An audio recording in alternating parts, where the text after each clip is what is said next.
Je suis Merveille Sanguilola, coordonnatrice nationale de l'ONG Amour Plus, une organisation qui travaille dans la protection de l'enfant et la lutte contre les violences faites aux femmes et aux filles, avec un accent particulier sur les violences contre les enfants, notamment le mariage d'enfants. Alors aujourd'hui, le 10 février, c'est la journée internationale de l'enfant soldat.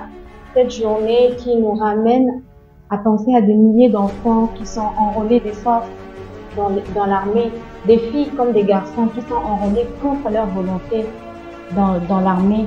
Et je pense directement aujourd'hui à nos enfants, nos frères et sœurs à l'est du pays où sévit la guerre en ce moment, et des enfants, ça veut dire des êtres de moins de 18 ans qui sont enrôlés contre leur volonté dans l'armée.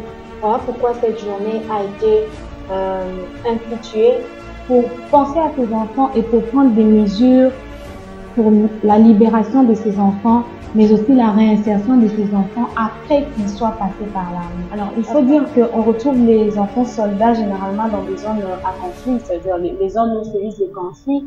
C'est le cas de l'Est de la RDC en ce moment et il y a quelques années, où on peut voir sur les images les enfants des mineurs qui sont enrôlés dans l'armée, qui partent combattre sous les drapeaux. Mais aussi, c'est le cas notamment pour notre province, la province du Kasaï central, qui a connu les conflits Cameroun Sapo en 2017, où on a quand même noté également beaucoup d'enfants qui avaient été enrôlés dans l'armée, qui ont combattu, non seulement dans l'armée, mais même dans la milice. Des enfants, des mineurs qui étaient là à toucher des armes, des couteaux pour combattre. Ce qui n'est pas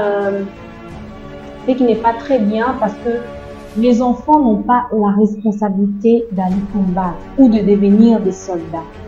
Et pour ces enfants, il y a eu plusieurs projets au Kasaï central qui avaient pour objectif de réinsérer ces enfants dans, que ce soit la réinsertion sociale, la réinsertion scolaire, la réinsertion socio-économique. Mais il faudrait qu'on se rassure que tous ces enfants qui avaient été enrôlés dans l'armée ont pu bénéficier d'une réinsertion. D'abord, nous sensibilisons. Amour Plus travaille dans les questions de protection de l'enfant, et donc nous avons nos stratégies de prévention. Nous sommes plus dans la prévention parce que mieux vaut, même on le dit souvent, mieux vaut prévenir que guérir. Donc nous sensibilisons sur le droit de l'enfant.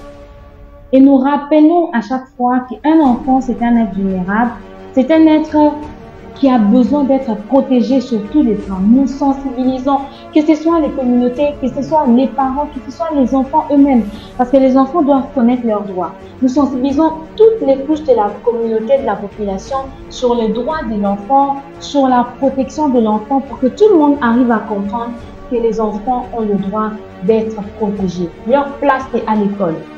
Leur place, ce n'est pas dans la rue en train de vendre, ou en train de mendier, pour nourrir les familles, ou être enrôlés dans l'armée.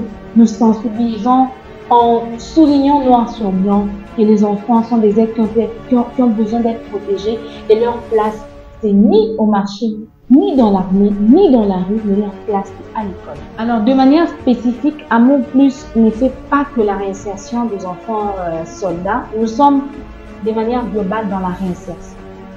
Que ce soit pour les enfants victimes de violences, que ce soit pour les enfants victimes de mariage d'enfants. Et dans cette branche, nous avons la capacité de réinsérer tous les enfants. Que ce soit les enfants, comme je le disais, victimes de violences, mais aussi les enfants soldats, les enfants qui ont été enrôlés des forces dans l'armée. Parce qu'en fait, moi je considère qu'un enfant enrôlé des forces dans l'armée, c'est un enfant qui est victime d'une violence. Et c'est une violence. C'est une violation grave de ses droits. Parce que cet enfant qui ne pouvait que penser à son avenir, penser à l'école, à manger, mais cet enfant se retrouve dans l'armée à combattre pour tout un peuple. Et ça, c'est une injustice assez grave. C'est une injustice fatale, parce que ça ravit à l'enfant la joie de vivre, l'espoir de croire au lendemain meilleur que sa vie. Alors, ce qui est vrai, nous n'avons jamais eu un projet pour réinsérer de manière spécifique les enfants qui ont été enrôlés dans l'armée. Mais ce que nous avons déjà fait dans la réinsertion, c'est notamment avec les enfants victimes de mariage d'enfants et victimes de violences, que nous avons réinséré sur le plan professionnel et économique. Professionnel, ça veut dire que ces enfants suivent une formation. Récemment, on l'a fait dans le cadre de notre projet de lutte contre le mariage d'enfants avec l'UNICEF. Les enfants ont suivi une formation de 6 mois en coupe et couture, en coiffure. Et à la suite de cette formation, les enfants ont reçu des kits de réinsertion.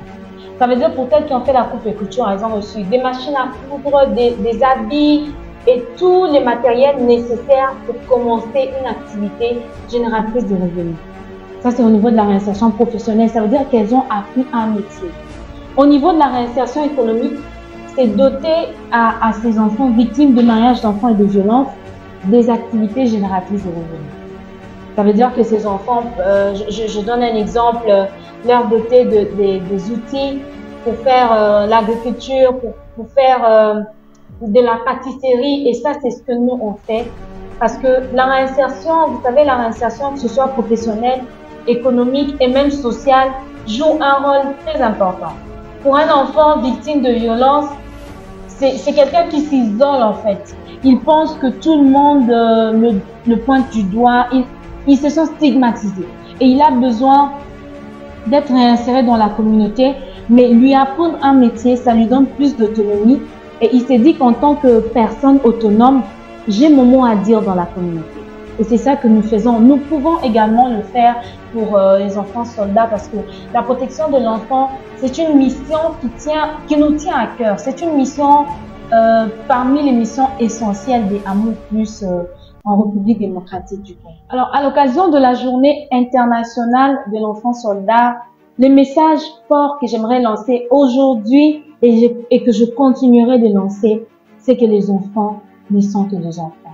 La place de l'enfant, c'est à l'école. La place de l'enfant n'est ni dans la rue, ni dans l'armée, ni au marché.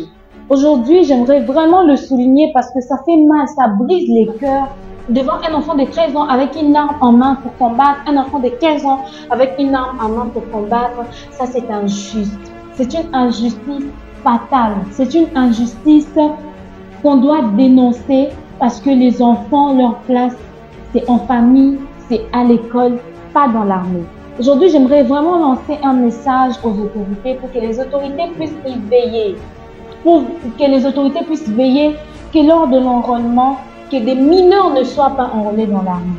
Que ce soit pour l'Est de notre pays en ce moment ou même ailleurs dans toutes les provinces de notre pays, qu'aucun enfant ne soit enrôlé dans l'armée parce que c'est une violation des droits de l'enfant, c'est une injustice qu'il faut réparer pour ceux qui sont déjà enrôlés. Pour ceux qui sont déjà enrôlés, ils ont droit à la réparation parce que c'est une injustice qui touche d'abord à leurs droits en tant que personne, mais qui peut aussi toucher à leur intégrité physique, psychologique et même sociale. Donc,